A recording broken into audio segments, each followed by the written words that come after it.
בוקר טוב לכולם, אנחנו בטיול עם בית ספר מעפולה.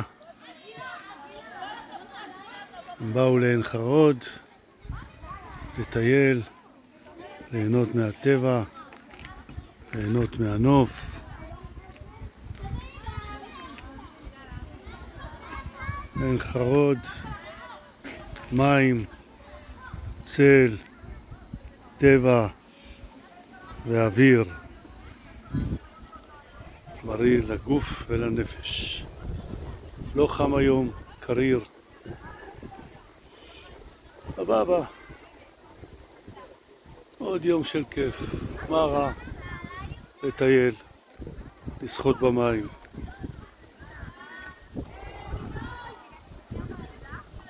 מומלץ לבוא לפה עם משפחה, ילדים, כיף, ממש כיף.